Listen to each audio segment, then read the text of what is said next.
Everyone, welcome to my channel botany vibes. आपका मेरे channel में बहुत बहुत स्वागत है। अभी तक हम लोगों ने बहुत सारे इंपॉर्टेंट एंड रिपीटेड टॉपिक्स को डिस्कस किया लास्ट सेशंस में। तो इस बार भी हम लोग ऐसे ही करेंगे। इस बार हम लोग एक टॉपिक के बारे में देखेंगे जो कि बहुत बहुत बहुत ज़्यादा ही इम्पॉर्टेंट है CSIR NET life science examination के लिए। Don't skip this topic if you have not prepared it till now. So हम लोग चलते हैं अपने टॉपिक की तरफ। आगे अभी जितने भी दिन बचे हुए एग्जाम्स में हम डेली ऐसे टॉपिक्स के बारे में डिस्कस करेंगे। तो अगर आपने अभी तक मेरे चैनल को सब्सक्राइब नहीं किया है तो सब्सक्राइब कर लीजिए, और अगर वीडियो पसंद आए तो लाइक ज़रूर करिएगा। और अगर आपकी कोई भी क्वेरी हो या फिर कोई भी आप सजेशन देना चाहते हो तो आप लोग कमेंट सेक्शन में दे सकते हैं। मैं उसमें थोड़ा और बेटर करने की कोशिश करूँगी हर बार। आपको जिसमें कंफर्टेबल हो आप लोग बता सकते हैं कि आपको ऐसे कंफर्टेबल है मैम, आप ऐसे बता दीजिए। और अगर आपको कोई मटेरियल चाहिए हो तो भी आप लोग मेरे टेलीग्राम चैनल पे ज्वाइन कर सकते हैं, और by the same name botany vibes. और आप लोग मेरे को बोल सकते हैं कोई भी कंटेंट के बारे में, I will share there. Okay, बिना टाइम को वेस्ट किए स्टार्ट करते हैं अपने टॉपिक के लिए। Today's topic that is vulva formation in C elegans. What is C elegans? C elegans is a hermaphrodite. It is mainly a worm, एक worm है ये, और ये हर्माफ्रोडाइट होता है नेचर में। अब हर्माफ्रोडाइट क्या होता है? हर्माफ्रोडाइट जो कि जिसके पास मेल एंड फीमेल दोनों ही पाया जाता है, दैट इज हर्माफ्रोडाइट। ये अपने अर्ली डेवलपमेंट में इस मेल की तरह काम करता है, और ये स्पर्म्स का डेवलपमेंट करता है। जब ये स्पर्म्स का डेवलपमेंट करेगा, इसकी गोनाड्स जो है स्पर्म्स प्रोड्यूस करेगी, जिसको रख लिया जाएगा लेटर यूज़ के लिए। ठीक है, बाद में क्या होता है कि यहाँ पे क्या लिखा हुआ है, as they grow older they develop ovaries. जैसे ही वो डेवलप होते हैं ज़्यादा, मतलब later stage of the development में वो लोग गोनाड्स जो है एग का फॉर्मेशन करती है। जो एग स्पर्म्स जो कि ऑलरेडी स्टोर्ड अप है उसके अराउंड रोल अप होता है, और ये फर्टिलाइजेशन करता है। फर्टिलाइजेशन मतलब जब हम लोगों को पूछा जाएगा कि सी एलिगेंस में फर्टिलाइजेशन कैसा होता है, तो वी विल टेल देम कि इंटरनल फर्टिलाइजेशन होता है। क्योंकि रोल अप की जब रोल अप होगा एग स्पर्म्स के अराउंड, तो वहाँ पे फर्टिलाइजेशन हो जाएगा। जब वो वल्वा के थ्रू निकल जाएगी, पास आउट हो जाएगा बॉडी से वल्वा के थ्रू, वो फर्टिलाइज्ड एग होगा, मतलब फर्टिलाइज्ड होगा। ठीक है, तो जो बाहर निकलेगा वो फर्टिलाइज्ड एग बाहर निकल जाएगा वल्वा के थ्रू। ठीक है, अब हम लोग देख लेते हैं बहुत इंपॉर्टेंट चीज़ जो कि है वल्वा फॉर्मेशन। कैसे होगा वल्वा का फॉर्मेशन?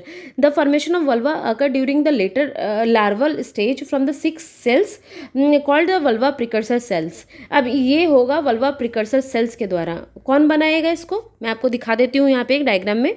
ये जो आप ए देख रहे हैं ये है VPC, जो पर्पल वाला राउंड स्ट्रक्चर है, that will be called as VPC, vulval precursor cells. ये फॉर्मेशन करती है वल्वा का। ठीक है, आप यहाँ पे देख सकते हैं एक लंबा रॉड लाइक स्ट्रक्चर है, that will be called as gonads. ये गोनाड्स से कनेक्टेड होती है through the anchor cell. Anchor cell as it name suggest anchoring कर रहा है, मतलब कनेक्शन का काम कर रहा है। ये वल्वा प्रिकर्सर सेल को गोनाड से कनेक्ट करने का काम कर रहा है। ठीक है, आगे देखते हैं। चलिए, बेसिक आप लोग समझ गए होंगे। वल्वा प्रिकर्सर सेल हमने देख लिया। The cell connecting the overlying gonads to the vulval precursor cell is called as anchor cells. जो इन दोनों को कनेक्ट कर रही है उसको एंकर सेल्स बोलते हैं।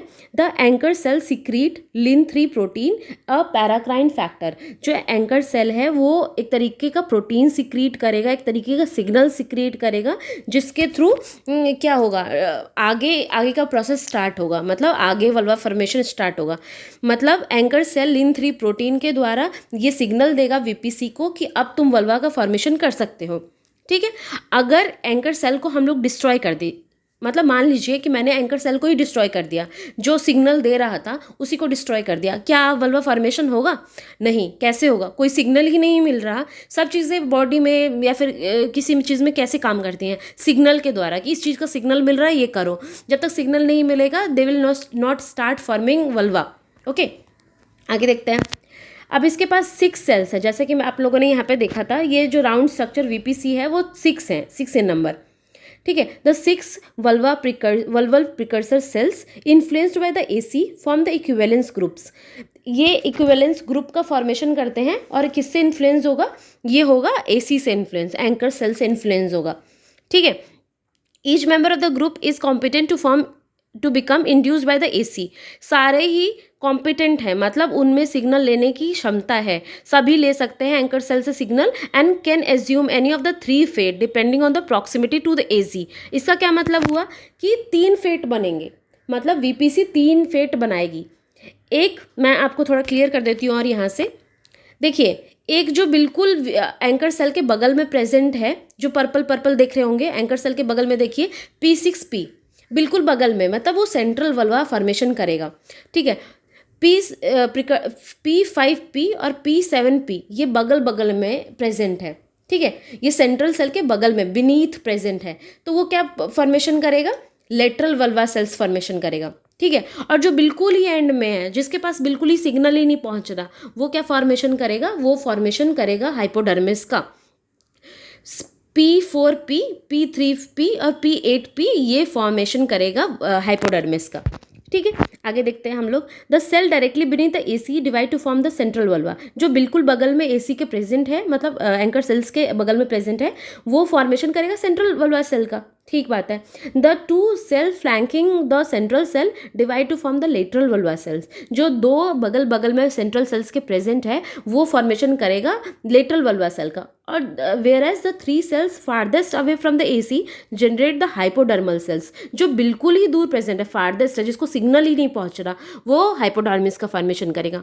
ऐसे आप एग्जाम्पल की तरह ले लीजिए, एक कुआं है, कुएं के जो बगल वाला वो है गांव है, उसके पास सबसे ज़्यादा पानी पहुंचेगा, ठीक है, क्योंकि वो पास में है। जो बिल्कुल दूर से आ रहा है पानी लेने, कोई मतलब दूर गांव का इंसान आ रहा है पानी लेने, तो अगर आ रहा है तो ठीक है, अगर उसके पास पहुंचाना हो पानी, ठीक है, तो मुश्किल काम है, उसके पास तो पहुंच ही नहीं पाएगा। जो बीच वाले गांव है, मतलब जो थोड़ा पास है, उसके पास थोड़ा पानी पहुंच जाएगा, ठीक है। तो जो बीच वाला, जो सबसे दूर है, उसके पास नहीं पहुंचेगा। तो ऐसे ही इसमें केस है, जो बीच में सेल्स प्रेजेंट है, जो बिल्कुल पास है, उसके पास लिन 3 पहुंच जाएगा। जो बगल बगल में, उसके पास थोड़ा लीस्ट अमाउंट पहुंचेगा। और जो बिल्कुल दूर है, जैसे कि P8P, P4P और P3P, इसके पास तो पहुंचेगा ही नहीं, ठीक है। तो they will form the hypodermis, ठीक है। अगर अब मान देख लेते हैं, the if the AC is destroyed, अगर मैंने एसी को ही डिस्ट्रॉय कर दिया, all the 6 cells of the equivalence group divide once and contribute to the hypodermis tissue. क्योंकि अब कोई सिग्नल नहीं मिल रहा, तो सारे ही सेल्स जो इक्विवेलेंस ग्रुप है, वो फॉर्म क्या करेगा, वो हाइपोडर्मिस का फॉर्मेशन करेगा। If the 3 central VPC are destroyed, अगर 3 सेंट्रल वाले वीपीसी जिसके पास सिग्नल पहुंच रहा है, उसको डिस्ट्रॉय कर दिया जाए, तो क्या वल्वा फॉर्मेशन नहीं होगा? नहीं, वल्वा का फॉर्मेशन होगा। जो अदर 3 हैं, अगर मान लीजिए मैंने P6P, P5P और P7P इन तीनों का मतलब उसको डिस्ट्रॉय कर दिया, तो P8P, P4P और P3P जो है वो वल्वा फॉर्मेशन करेगी, क्योंकि है तो ये इक्विवेलेंस ग्रुप ना, काम एक ही करना है। मान लीजिए पहले 6 बच्चे हैं किसी के, 3 कहीं और चले जाए, तो क्या उसके घर का काम नहीं होगा? काम तो होगा ही ना उसके घर का। तो ये ऐसे ही है, कोई और नहीं करेगा तो जो रहेगा वो करेगा, है ना। तो if the 3 central VPC are destroyed, the other outer cells which normally forms hypodermis, जो कि नॉर्मली हाइपोडर्मिस का फॉर्मेशन कर रही थी, अब क्या फॉर्मेशन करेगी? वल्वा सेल का फॉर्मेशन करेगी। लिन 3 secreted from the AC forms a concentration gradient. अब किसकी बात आ जाती है? कॉन्सेंट्रेशन ग्रेडियंट की, जो मैंने अभी आपको बताया। जो सबसे पास में प्रेजेंट है, उसके पास सबसे ज़्यादा अमाउंट पहुंचेगा। जो थोड़ा दूर प्रेजेंट है, उसके पास थोड़ा कम अमाउंट पहुंचेगा लिन 3 का। और जो सबसे फारदेस्ट प्रेजेंट है, जो कि हाइपोडर्मिस फॉर्मेशन कर रहे हैं, उसके पास बिल्कुल ही कम अमाउंट में लिन 3 पहुंचेगा, ठीक है। यही बात यहाँ लिखी हुई है, आप लोग देख लीजिएगा, नहीं समझ आए तो मुझे बताइएगा। ये वाला डायग्राम आप लोगों को आई होप पूरा अच्छे से क्लियर हो गया होगा। गोनाइड क्या होते हैं, एंकर सेल क्या होते हैं, वीपीसी क्या होते हैं, और कहाँ कहाँ कॉन्सेंट्रेशन ग्रेडियंट कौन क्या का फॉर्मेशन कर रहा है, ठीक है। आगे देखते हैं। अब इसमें क्या है, एंकर सेल सिग्नल दे रही है किस चीज़ का? वल्वल जीन्स को फॉर्मेशन के लिए, ठीक है। P6P के पास सिग्नल आया, उसने सेंट्रल वल्वा का फॉर्मेशन किया। अब P6P जो है ना, वो सिक्रीट कर रहा है शॉर्ट रेंज जक्स्टाक्राइंड सिग्नल। किस सिग्नल सिक्रीट कर रहा है, और ये ब्लॉक कर रहा है P5P और P7P को थ्रू लिन 12, ताकि वो सेंट्रल वल्वा का फॉर्मेशन ना करे। ठीक है, अगर ऑलरेडी कोई है vulva formation, central vulva formation के लिए, तो अगल बगल वाले वो मेक श्योर करता है कि अगल बगल वाले तो नहीं कर रहे सेंट्रल वल्वा का फॉर्मेशन, तो वो उनके मैकेनिज्म को ब्लॉक कर देता है थ्रू लिन 12। लिन 12 के द्वारा उन दोनों को ब्लॉक कर देगा कि भैया तुम मत करो फॉर्मेशन, मैं कर रहा हूँ। ठीक है, इतना आप समझ गए।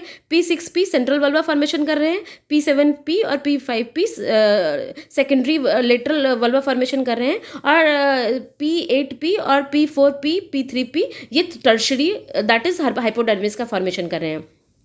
अब आ जाते हैं हम लोग एंकर सेल फॉर्मेशन की तरफ। अब जो 2 सेल्स हैं हमारे पास, ठीक है, 2 इक्विवेलेंट सेल्स हैं, Z1PPP, Z4AAA।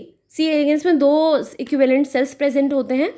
एंकर सेल्स का फॉर्मेशन, 2 सेल मान ले प्रेजेंट है, कौन बनेगा एंकर सेल्स ये पता नहीं है, तो ये कैसे डिसाइड होता है कि कैसे बने, कौन बनेगा? ये एक चांस इवेंट है, मतलब ये बाई चांस ही बन जाता है। ठीक है, एक सेल है, यहाँ पे देखिए आप, the cell start off as equivalent producing fluctuating amount of signal and receptor. एक लैग 2 जीन होता है जो कि सिग्नल की तरह इनकोड करता है, और एक लिन 2 जीन होता है जो कि रिसेप्टर की तरह इनकोड करता है।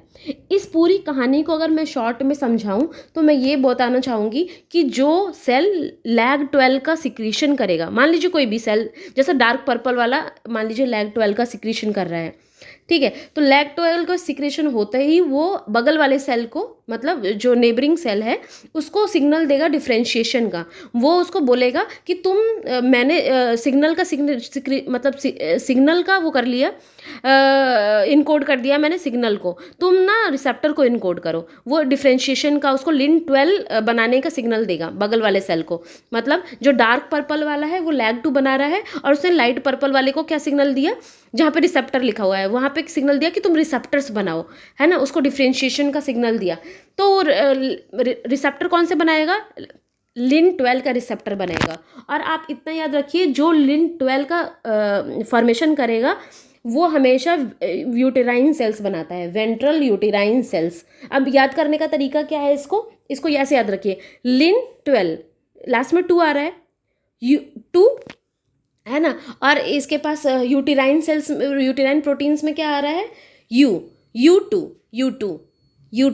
वाले में क्या होगा, जो लिन 12 का फॉर्मेशन करेगा वो वेंट्रल यूटेराइन प्रोटीन्स और वेंट्रल यूटेराइन सेल्स का फॉर्मेशन करेगा। इतना याद रखिए।